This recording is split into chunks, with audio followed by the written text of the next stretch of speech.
This my time is worth nothing. But Ron, your lighting is superb. You're I love the inspiring yeah, me over window. here. Thank you. you look like a model on those You magazines I do. see in the '90s. Yeah, it's great. All right. We should be live now. Thank you, everyone, for attending our third episode of the day. We just chatted with Kat Small and Jeff White earlier today, and we raised over $1,400 total so far in just 2 episodes. So this is super exciting. Let's see where we can go today. We have the GoFundMe QR code on the bottom right. So if you can donate to Tiffany, who unfortunately lost her home recently in the Altadena wildfires. This would be tremendous help to her and her family to get them back on their feet. So please, please donate. We have a suggested amount of $25. If you can afford more, we greatly appreciate it. Less is totally okay too. Any amount helps and it's much, much appreciated. Ron and Nicole are gonna announce some pretty exciting prizes throughout this, so wait to hear about that. Today's gonna be a little bit. Well, this episode is gonna be a little bit different because I'm definitely losing my voice at this point, and both Ron and Nicole have generously offered me to allow so I kind of go in the background for this episode, and they're going to host it, and it's going to be super exciting because they're both extremely experienced design directors who worked at some of the top design companies in this country, and they have a wealth of experience as design directors. So this is way out of my league. I am not able to really talk about the kind of stuff that they are privy to because I'm just an IC, and I don't even know what design directors show in their portfolios or how they talk about their experience. So I can't wait to hear about that. Folks, again, please donate. And also, I'd love to hear about your background, Ron and Nicole. Nicole, would you mind going first? Tell us about what you do and how you got here. Sure. Hello, I am Nicole. I was previously a design director at Dropbox, overseeing growth. My background is more or less growth, a lot of e-commerce, retail. That's been the focus of my career. Another little intro Ron and I talked about before was our first role as a leader or manager, director. And I realized I kind of skipped the manager part, got a director role, then went back to manager, director, did that flip-flop a few times. So we'll get into more about us, but yeah, that's a little bit about me. At this point, I get to relax and then recede into the background. So, Nicole, Enjoy. you're going to be the host and you get to ask Ron all the fun host questions if you We're don't asking mind. each other. It's the conversation. Yeah, awesome. I'm going to recede in the background now. Please go on ahead. And remember, folks, please donate. We would really, really appreciate it. And I'll be back whenever you folks need me. Just give me a shout out. I'll hop back on stage, okay? Awesome. Thanks. All right, Ron, tell us your story. All right.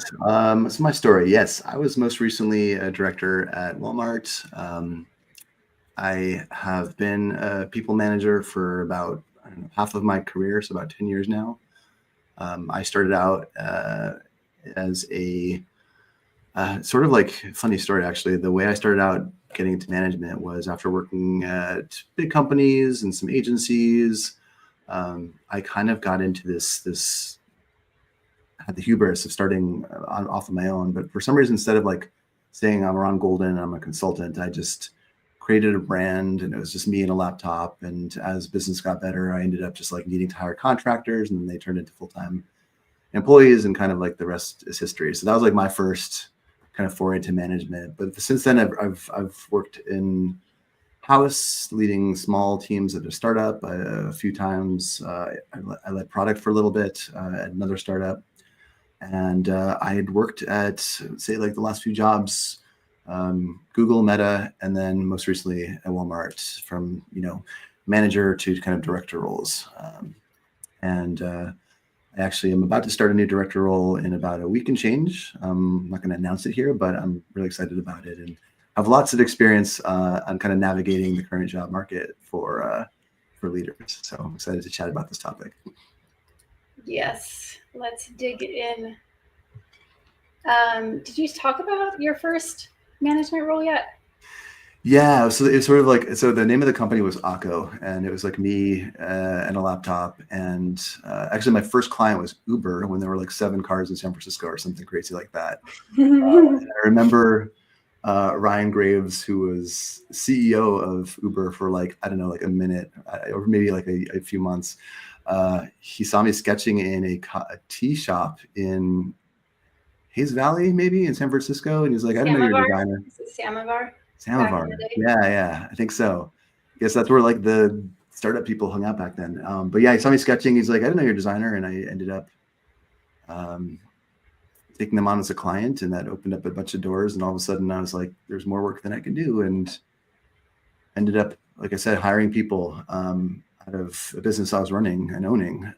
So it was not only into the deep end of learning how to be a manager of, a team, but also like making sure that everyone had their benefits and were paid on time and all kinds of other terrifying things that even today as a manager, I don't have to worry about working for like a big company. But yeah, it was humbling, but yeah. I think we might have shared a shared office space. I remember being in one with the early days of Uber on Mission, if that sounds familiar. Oh, wait, you're in New York. I forgot. You're in New York. I'm in the Bay Area. There you go. New York City. Yeah, that was. I briefly was in San Francisco, and actually I flew out here. Ironically, given how crazy the market is now, but I flew out to New York in 2010 to start the business here instead of San Francisco, because at the time I already felt there were way too many UX designers in SF, not enough in New York, and so I actually came out here to start a company to have more clients and less competition, which was a good time. But here we are. Here we are with insane amount of competition at every level. Exactly why we're here talking about getting hired. All right, I'm looking at our little agenda here. So we were kind of thinking maybe like kind of talking a little bit about the I think hiring is obviously in a lot of folks' mind. There are a lot of people on the job market, ICs as well as managers. Needless to say, it's tricky. I think Nicole and I were just both talking about this Jared Spool article, which we can send a link to, but it just sort of breaks down like that, TLDR, it's tough times, right? There's a lot more people looking for work than there are jobs. And I think that's very true. I can't say more true for sure with management positions, but I feel like by definition of manager roles, there are less of them than IC roles. And so even Nicole and I discovered the other day, we were actually talking to the same company about the job. It's just that small community. And so I thought maybe we could, we were talking about maybe jamming a little bit about getting noticed and getting hired and how that's especially hard maybe if you're really starting out in your career and as a manager and trying to find that first role. So we could talk a little bit about that.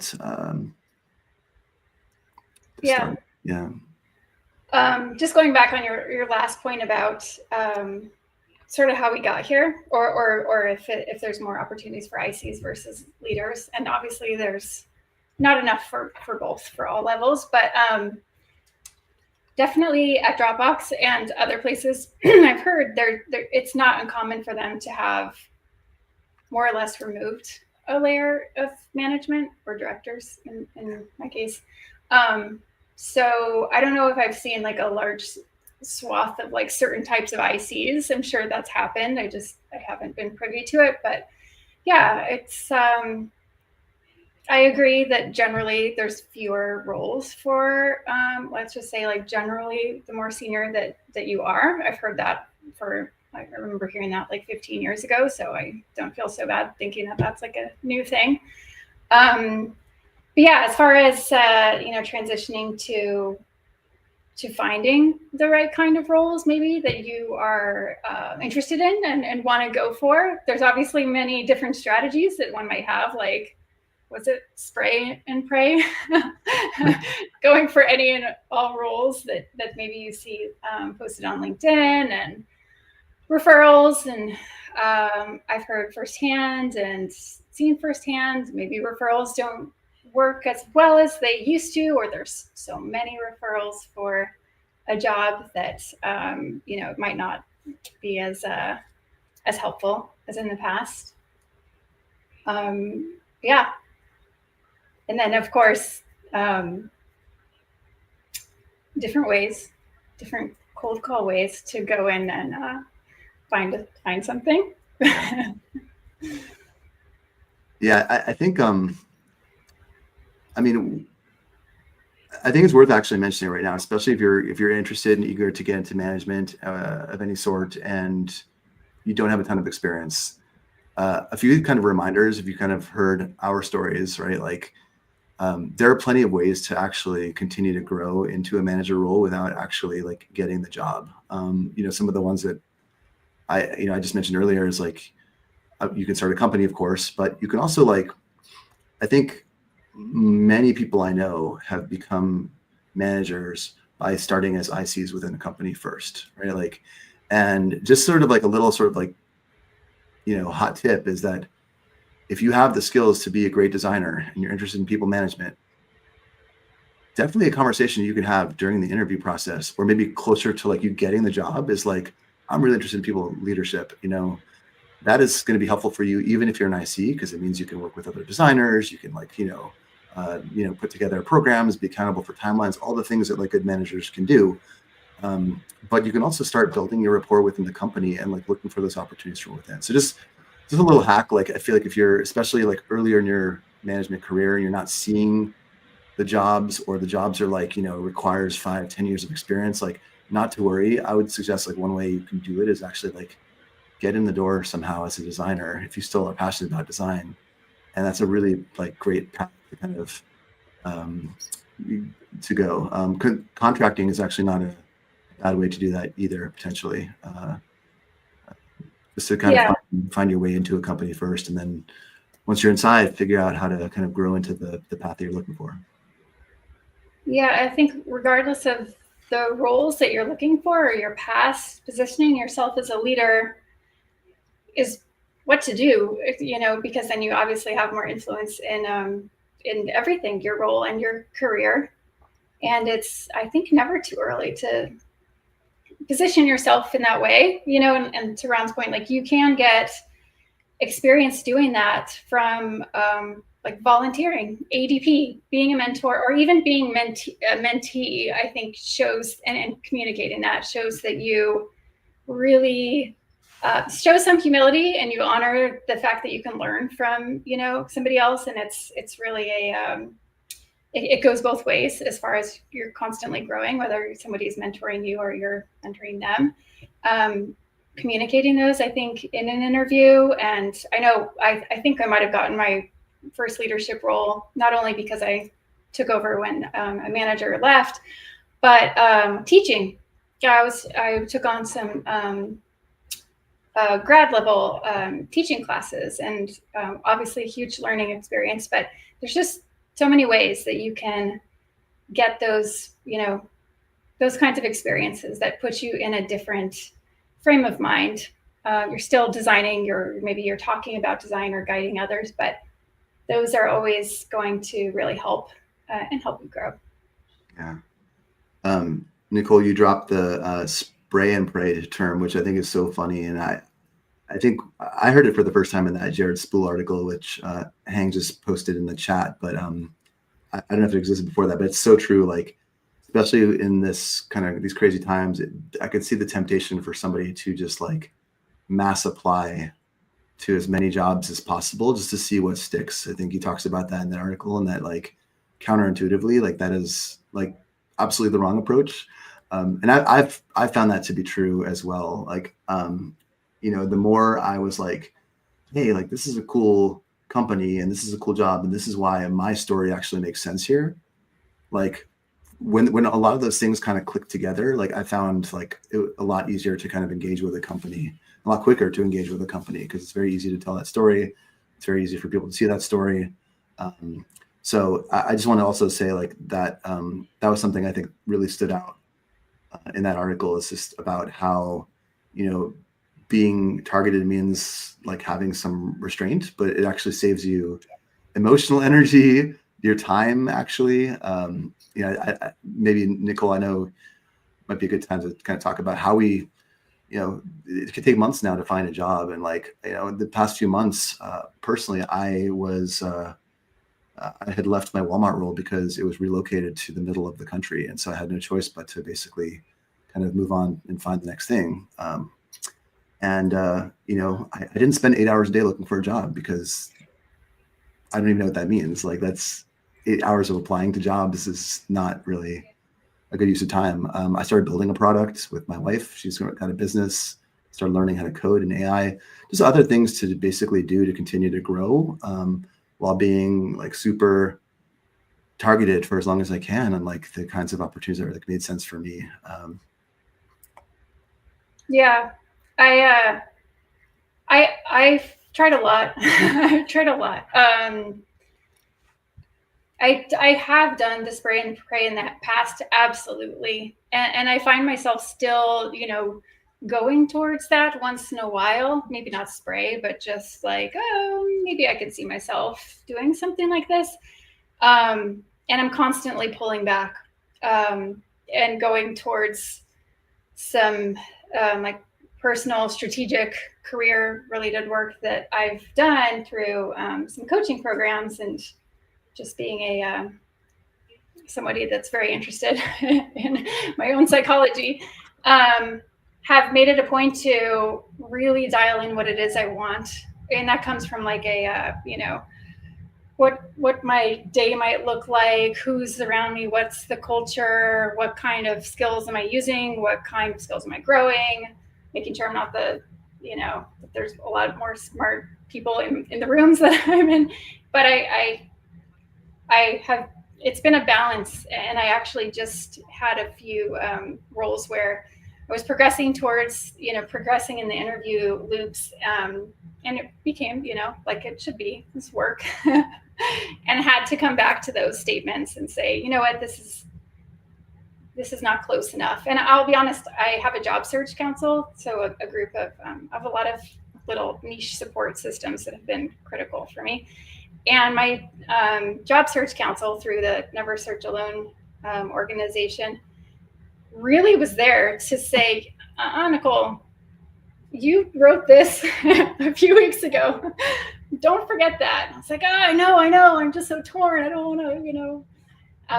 And thank God I had people there with me because I really needed a push. And so I'm so thankful that I've done that work up in the beginning stage to really focus in on what I want. I recommend everybody do that. And if you don't know what that is, because it's hard to kind of do that, start with what you don't want from a, you know, like I said, all those different lenses, and then you'll get there. And I found it so liberating when I could find a little more, you know, niche. By me saying growth, like that took a while for me to say, okay, consumer focused, you know, saying not these things. I think it's so helpful. I can't recommend doing that more. Yeah, I agree. I think you shared that with me some weeks or months ago. I forget, about this idea of like writing down the things that are really important to you. And like, you know, someone else mentioned that the other day outside of the UX context, which I really loved, but like really kind of like looking at them and you know, constantly thinking about the prioritization of those things, like you said, where, you know, I feel like in a different world, we could say like, I would love for all of my things to, all my boxes to be checked off. But, you know, in today's world, I feel like, you know, having a really clear set of like, what are the real must-haves for me? Mm-hmm. And like, even down to compensation, benefits, like title. I mean, we can talk about title for half an hour, right? Like, you know, size of team, like all the things that maybe, you know, like maybe used to be important once upon a time, but even like those things are changing. I'll give you an example. Like, I feel like, I don't know, and this is my spidey sense, but you know, years ago, like going up the ladder of management meant just managing bigger and bigger teams. Now, I just don't know that that's true anymore. I think, especially with all the efficiency conversation of the past couple of years, that I think like being able to actually like do more with less is becoming interesting. Being able to like have a broader skill set than maybe just what typically people think of as like UX design, I think is another sort of like value proposition that one might have as a more senior leader, kind of going up the ladder. Even like, I mean, one of the main differences I've noticed as I kind of got into more of a director role versus a manager role is like being able to comfortably talk to executives and impact like large business decisions that are not about UX at all, right? Yep. Like, I think so the change management is a huge part of that, being willing to put your neck out there with support from data or whatever it is. But yeah, I'm sorry to interrupt you. Yeah, no, not at all. I mean, I think that lens though, of like just knowing like what's important to you, what you want to like filter through the opportunities that are available to you, but also proactively reaching out to the opportunities that might be under the surface through your friends, your former colleagues. And then maybe we can also shift to like the portfolio and storytelling a little bit, like how you tell that story becomes such an important driver that if you don't have that clarity, it becomes, and I found this myself along this too, you can become almost like a chameleon where you're just trying to shift your story to whatever the job is instead of the other way around. I think you can do that at any step.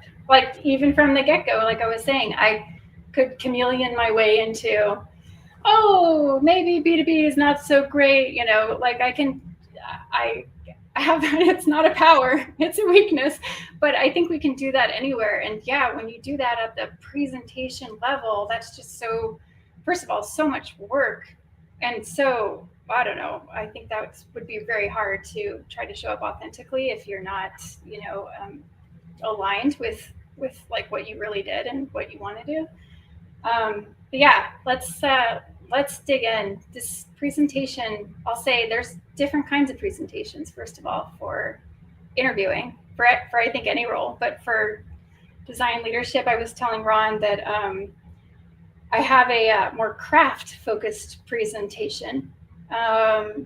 First, aside from the typical portfolio presentation or case study presentation, maybe is more fair. So yeah, I'm not surprised that there's it seems like generally more steps. There's always been a lot of steps, but I think there's more now. And I think that it's with the craft focused and design leaders needing to fill a very large spectrum of how they contribute, that I guess I'm not surprised to see, more inputs needed from hiring managers. A quick pause before we get into that topic. I just saw Hang posted that or shared that we are less than $150 from an $18,000 round of raising for the LA fires. So to sweeten the deal, I want to just mention that prize that Hang alluded to earlier. So we were chatting before this, and Nicole and I agreed that the top 2 people on this call today or post who donate over $100 will get coaching from one of us. Retail value is, we haven't discussed that. We'll discuss that later. It's a great deal. It's a great deal. I promise. What's that, Nicole? I said candy, retail value. Candy. Normally it's candy, but you do it for a simple donation of $100. So please donate. Thank you again, Hang, for this amazing cause. We do have a couple of questions we can kind of skim over. Do you want to maybe kind of going back to, you were just talking about craft focused, and I think there was a little question about what do we mean by that? Yeah, this is a different question though too. How do you recommend overcoming requirement for having managed managers, even though as a senior director, the former teams have been ICs? Yeah. Well, this is in context of applying for the same level role to maintain formal. Okay. Well, generally, if you're asked about managing managers, which I definitely get that question too, it sounds like your situation is you were a senior director, but had ICs as your direct reports. I ran into this with a job I'm actually currently interviewing for, where there's some levels missing. I think that that's definitely something to communicate. Obviously, if you haven't managed managers, you want to really dig in and understand what is it they truly are asking there, because you're growing people, whether they're ICs or managers. I think it's like, I was asked recently about growing managers, and something I brought up was that the manager that I was thinking about was working on delegating and how much to lean in and how much to lean out. And that's like something pretty common I've seen in newer managers. And so that's just something that would relate to an IC. Say an IC that you were managing was pairing with somebody else, or there was some kind of responsibility sharing. Maybe you're highlighting those things that are relatable to whether that person is a manager or an IC.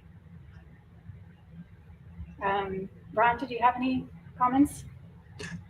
No, I thought that was a great answer. I think it just kind of goes back to what we're saying too about like, maybe in this market, just from getting a sense from some of the posts and shares that, a hiring manager right now do kind of have the luxury of being able to say exactly what they want and probably finding a candidate that has exactly the checkbox.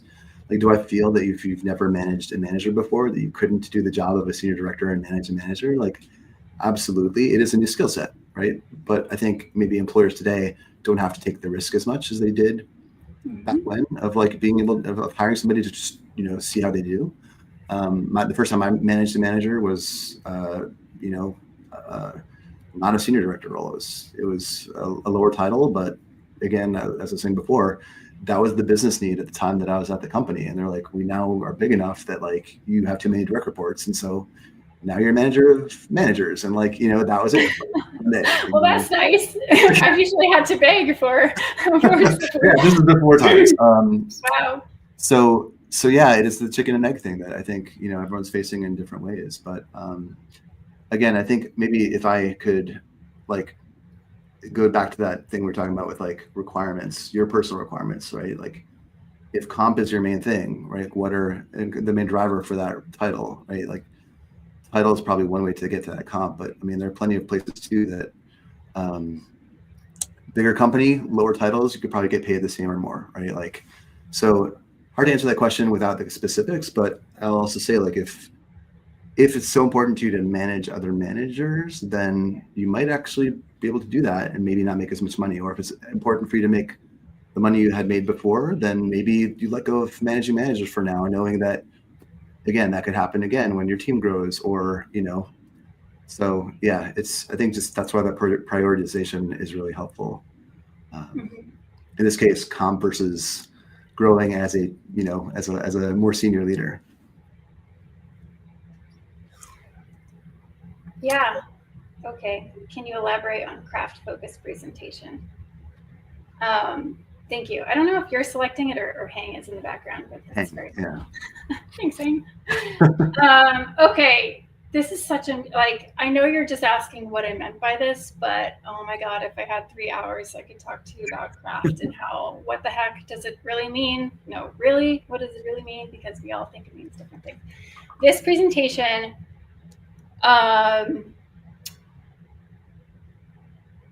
they want to see visuals.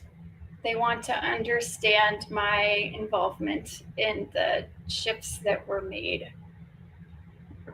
Okay, that's my super high level. This is what I think that they want to see.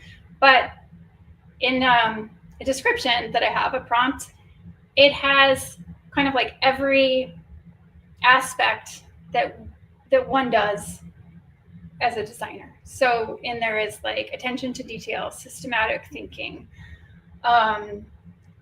decision making, like I can't think of any more, but it goes product strategy. Like it's the whole bucket. It's like what you do as a practitioner and IC and as a leader. Like I think everything is in this bucket, which makes it, I think personally for me, pretty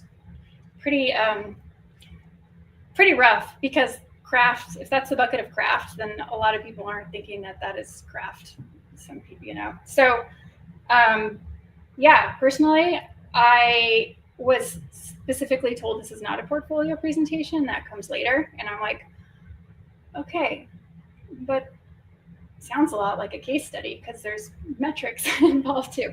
So I'm figuring it out as I go, but I do think I've never seen that personally, the craft focused presentation for a design leadership role. I've seen like a more management or like a portfolio presentation that's specifically called design leadership, and then maybe one that was called like core design or something like that, like splitting up the how you grow and how you lead versus the work.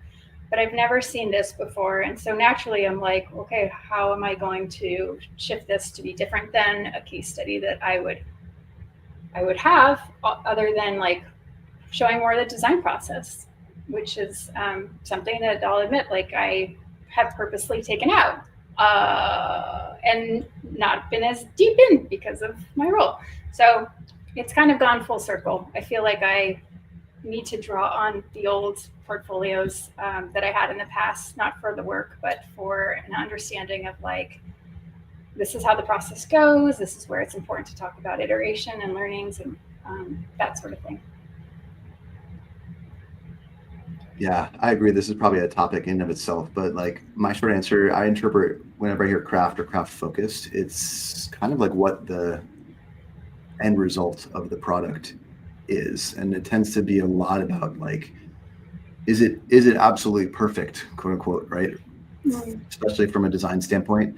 I actually have an article I'll dig up that I wrote recently about this, that I actually kind of have the provocation that craft is not just a design problem, it's like an entire team problem. For any designers on the call, I'm sure there's probably gonna be some nods I can't see, but like if you've ever had some bad decisions forced upon you that you did not push back on, and or your engineer wasn't maybe as great an engineer as you were hoping, and the result is like clunky and has too many fields or whatever the thing is, it's like, is it your fault? Depends, but right. So right, but I think like when people think of craft, and this is actually advice that I got from a colleague as I was refining my own story, is that the expectation now is that, especially because we're designers, like our presentations should be from the storytelling itself and the craft of the presentation, right? Should feel coherent, should feel engaging, should feel compelling, draw people in, clear, simple, all the stuff that a product should be. And then the products themselves should really highlight the end result and the level of detail and thought that went into every decision in the experience, right? And again, I think the misinterpretation I feel sometimes is people think, oh, that's pixels and visual design and color choice. But I kind of think it's like everything. It's like it's almost like the feel of the product itself.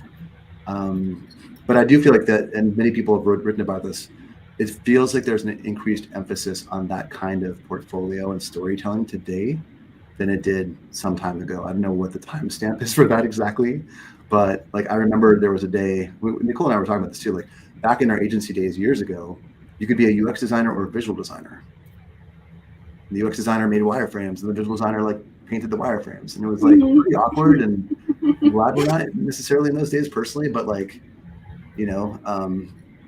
UX designer's portfolio was like showing the thinking, showing the strategy, showing the user research, showing the personas and the customer maps and all that stuff. And then like visual design was the mocks at the end that show the finished product. And I think that like that whole story has been condensed down to like, show me like the excellent thing that you've made so that I can quickly evaluate whether it's a good product, explain that it has an impact, a real business impact on users. And then depending on the job you're applying for as a design leader, what was your role, right? Like, how did you lead teams through that? Like, what were some of the challenges, right? Like how did you support them? Like, what was the overall team structure that you sort of set up to make sure that people were successful, right? That it's not just about the work, but then to your point, Nicole, it's like, there's also a lot of like IC, or I think I heard the term like super IC type of expectations of like, in addition to a manager, you're also like deep in the crits, like you're responsible and accountable for every good and bad decision that your team makes, right? And so like there were, I don't know too many of them, there were, especially the bigger companies I work for, there are people who manage teams of 80, 100, 1,000 who may not know every detail. And I think that those types of roles seem like they are getting less and less, and maybe that's where this craft focus thing is coming from as well. Yeah, there's just a increase in responsibility. That's my assumption based off of how many questions there are related to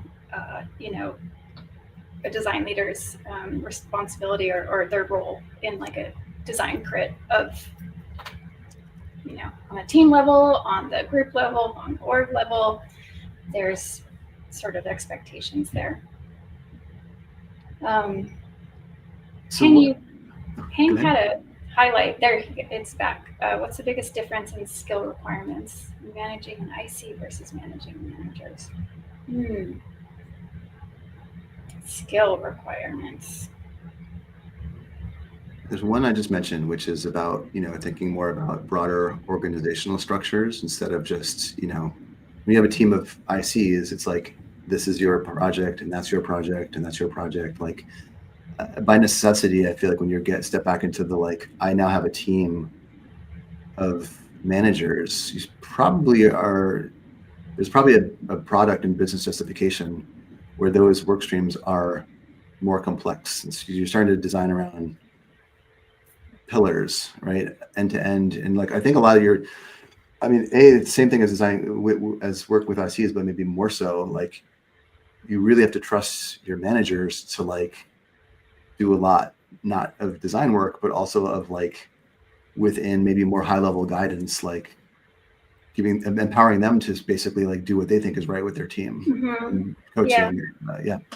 Decision making and navigating the org. I mean, because it's funny because we got that question about managing managers versus the ICs. And I do feel like in my history, having managers means that my role looks a lot different. It means that I'm spending the same or probably more time with partners, like sideways versus down with the managers and the ICs, versus the manager really more focused on like their direct team. But to make their team sort of have influence, then that manager needs to have direction from their director on how to influence the change. I guess I just generally feel like manager, director, sort of like whatever that role next is how much do you want to change things, and what are you going to do to influence that change? And the responsibilities there just get wider and wider as you're moving up. So I don't know if that's a skill. I guess you could say change management's a skill, but I feel like that's a differentiator. Yeah. Is change management. I think also performance management is very different when you're evaluating, a manager you support versus an IC. Like you're managing them on their management skills, which is like a very different ballgame, right? Because like take even performance management of their team, right? You're no longer evaluating every single person in your org. You have a manager who is managing folks. And so like, and I've had this situation too, where like I've had a manager who had somebody who was underperforming. As that person's manager, I don't go directly to that IC, right? Like that manager needs to basically work with that IC and coach them and basically like work through that and talk. And, it's just a very different relationship, obviously, like giving that manager space, coaching that manager, especially if they're early in their career and dealing with some tricky situations sometimes. So I think there's a lot of performance management that just takes the experience of doing it as well. Yeah, you just reminded me too, when you're a manager on the newer side, especially if you transitioned from being an IC in a similar role or that specific company and you transition to being a manager, it's so easy naturally to have the expectations of your ICs that you were living, right? And working in a style that you were working and all of that, and everybody's different. So I think that's sort of a something I've seen a lot, and anyone can learn from this. It's not exclusively a manager thing, but having a wide range of expectations when it comes to how somebody gets a job done as far as their working style or expectations, and communicating those is something that I think as a director, you don't always see. I remember having to be really explicit with asking, like, how have you, manager, like communicated with this person, especially related to performance too. And so there's a lot of trust to build there. But I also am a big believer in like experimentation in mostly everything. And so there's the give there that says, here's what I would do, go for your own way. Let's see what happens and talk about it and course correct as needed. Yeah, I love this question too, by the way, because it does directly relate to this whole, like, what does a portfolio for a design leader look like at different levels, right? And like, this is the hard thing that Nicole pointed out, which is like, we're asked so many different things, right, as Yes. design leaders to do. And I think one of the big one, if I could summarize it, is like portfolios for ICs tend to be like, what did you do? In a lot of ways. The manager portfolio, manager plus, or whatever you want to call it, is about how did you do that? How did the team accomplish that? And how did you support the team? Mm-hmm. So it's a very, very different framing, right? Like you know, there's still an I in some of those statements. It's not like I made this mock though, or I came up with this decision. It's like I unblocked my team by X, or I brought together, you know, connected the dots between two business units to, you know, discover a new opportunity for a new product, an idea, right? Like that's like a very different type of story than here was the PRD and we made the thing and here's like the final output, right? Right. Yeah. It can be like systems you put in place or changes to the design review process. So I'm finding personally for myself that my influence related to like an end product isn't, besides showing up at design reviews, isn't so clearly seen. It's, I guess, almost at a different stage. It's maybe expectations I set before, like with the design review process, or some framework that is used in the process. But making that connection and showing your influence is sometimes really challenging.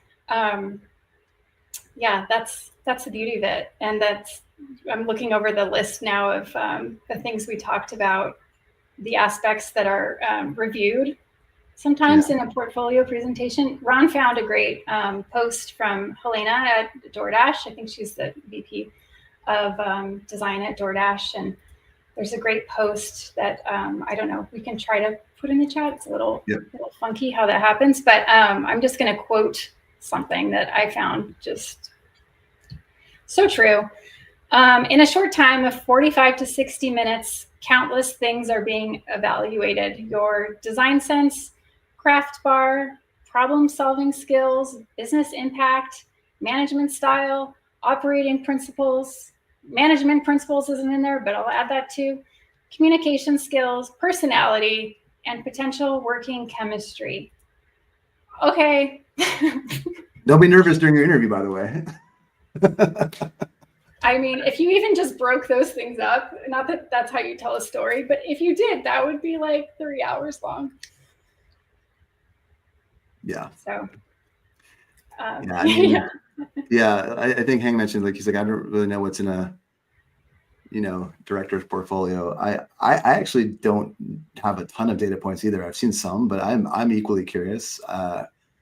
Yeah, I'm happy to share like some of the things that I've been asked for job applications are not actually super dissimilar from an IC, but with very different framing, right? It's like 1 or 2 case studies, but right, like similar to what we were just talking about. It's like less about like what design decisions did you make, right? And like what did you use or test and whatever. It's more about like, as a team leader, what was your role, right? In this, in addition to what's the problem, right? What was the business problem? What are these your problems? Like, what was your solution? What things have you tried? Like, all the usual stuff that you might sort of talk to as an IC, maybe a bit more condensed, but like the extra emphasis is on some of the stuff that Nicole just read out, right? Which is like somehow during that story, you're talking about problem solving skills, business impact, management style, operating principles, right? Like, how did you get from A to B? What was the sort of the time season? How did the team change?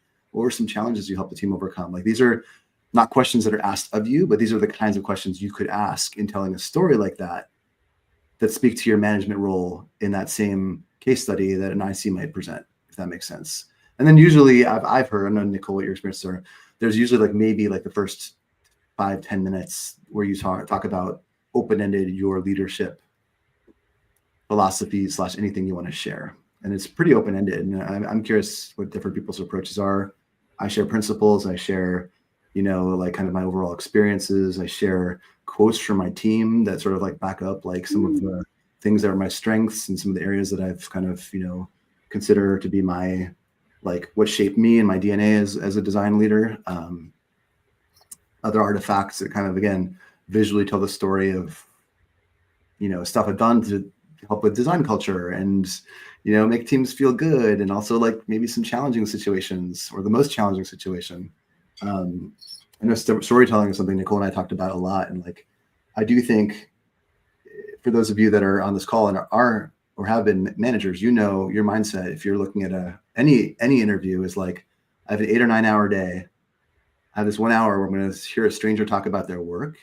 And part of your job is to like connect emotionally, right, to the audience and like help them understand, like what was the crisis? What was the challenge? And like, how is this person like the hero by making people on their team heroes, right? And like, that's a very different lens than, the IC, especially like mid-level IC. I feel like senior IC, like you start to get into the similar kind of territory as well. But so are there any like, principal staff designers in the call?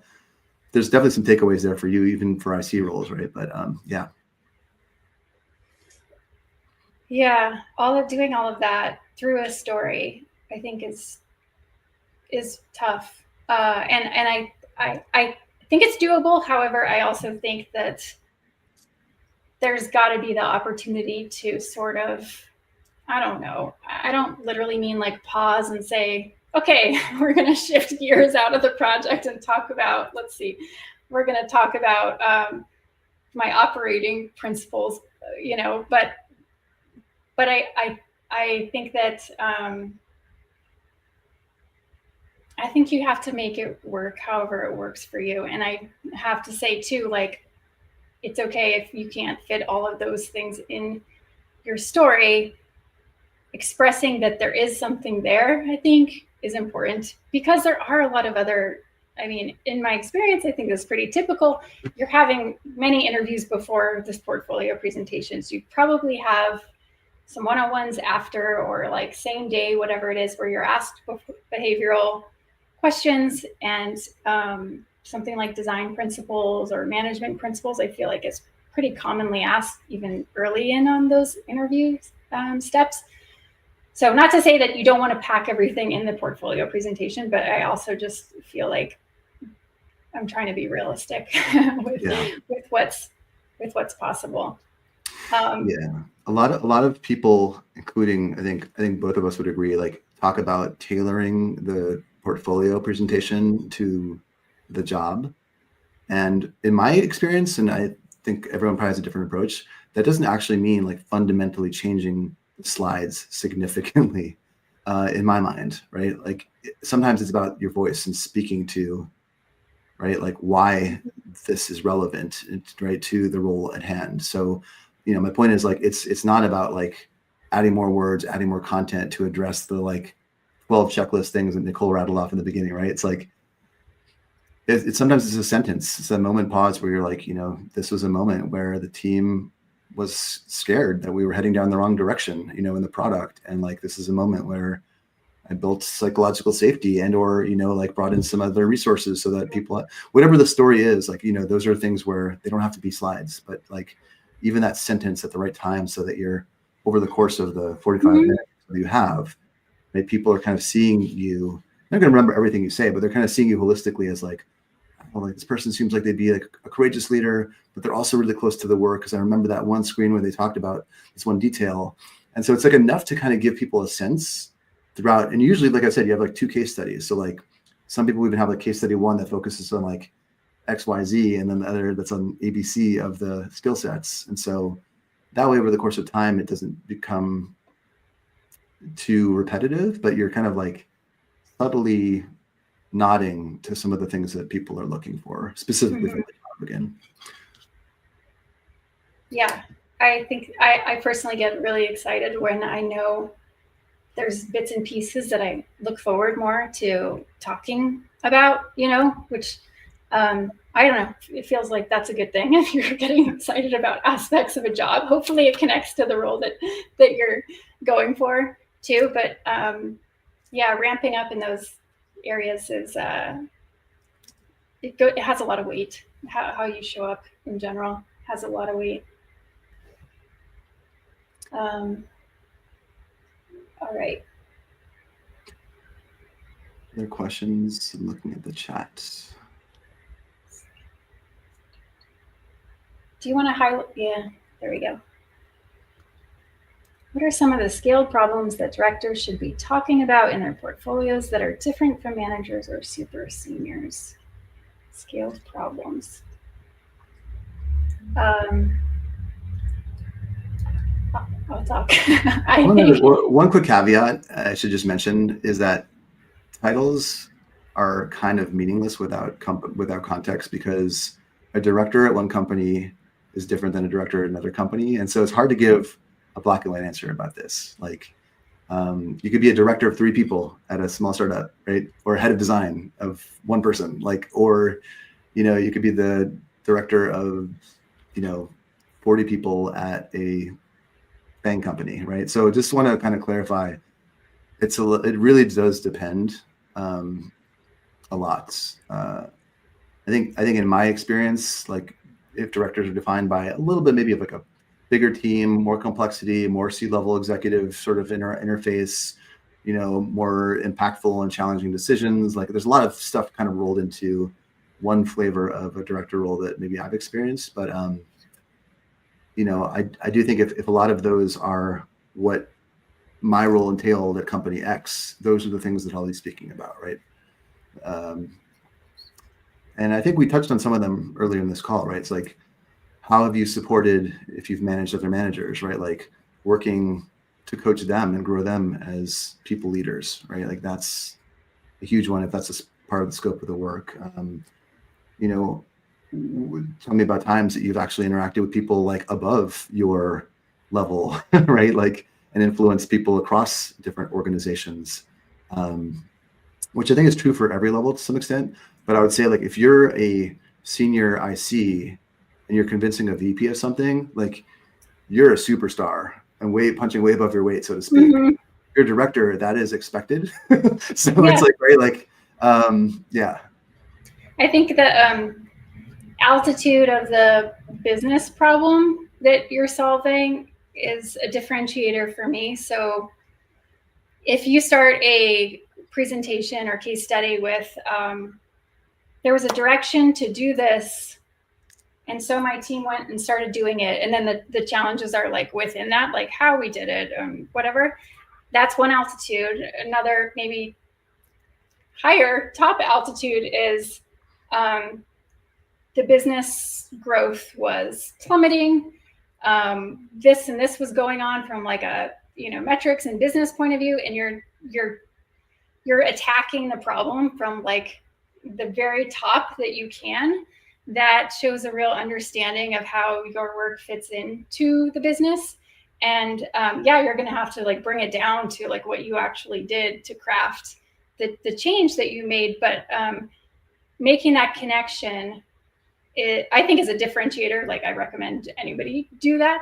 But I think, like, depending on the altitude, that the closer that you are to the business problem, that to me is a differentiator of if you're interviewing at a director level versus a IC level. Couldn't agree more with Ron's point about titles, and they're very fluid. And I think that that's the way that it is. So we have to accept that. There's some comfort in there too.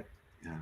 I was thinking, director plus VPs, et cetera, too. Like, I mean, even down to like, I think legally speaking, like if you're a real executive, like VP plus level, like you have a different set of rules if it's a public company, right? So like, as you kind of go further up the chain, like the way I sometimes think about it is like, you should consider the business if you're, somewhere in your early to mid career at the higher like part of the kind of the management ladder, you actually represent the business in a lot of ways. And like, I found that some of the director plus folks that I represent that I respect the most, sometimes if you just have a casual conversation with them about the product that you're working on, you might not even recognize them as designers. Like they are, right? Like they're talking about the business, they're talking about the technology, they're talking about like things at a level that is, really kind of representative of somebody who like lives and breathes the problem from multiple disciplines, and really like has the business's kind of core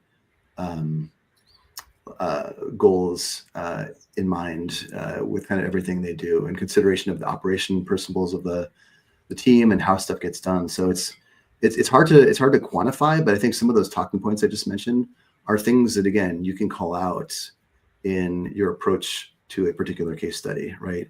Or in terms of like how you unblocked a case study, or found maybe a way to pivot the product to go left, in a way that maybe required hard conversations, or had to reshape a team, not to get really dark, but like lay off folks, move folks around, right? Like these are things that are not fun to talk about, but like they are things that are expected if you're a manager, but like even more so when you're a director, like you should be really comfortable with a lot of those things, and be able to speak to them as well.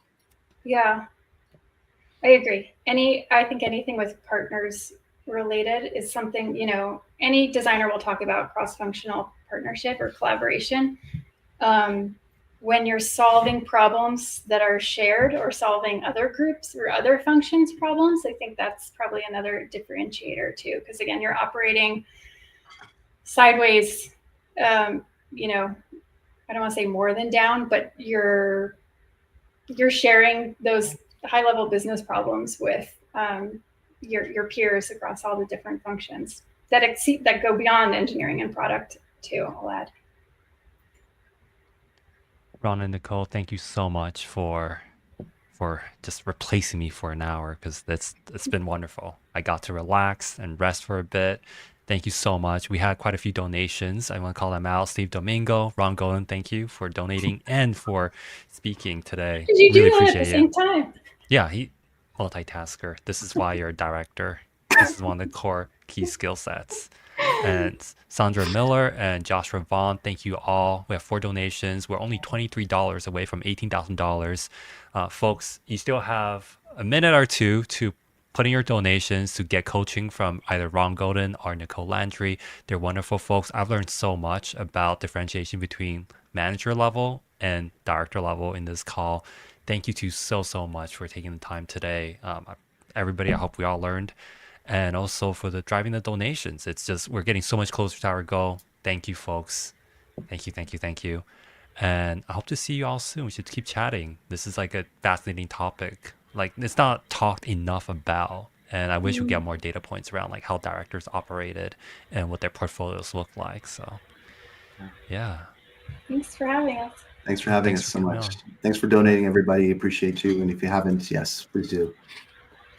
All right. Thank you so much, everyone. We're going to hop on to the next call. Next is Debbie Levitt, and it's going to be on a different link. So please check on my LinkedIn page to get the current link for Debbie and my talk. So it's going to be really exciting.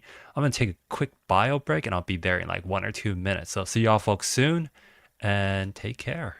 And please donate. Thank you so much.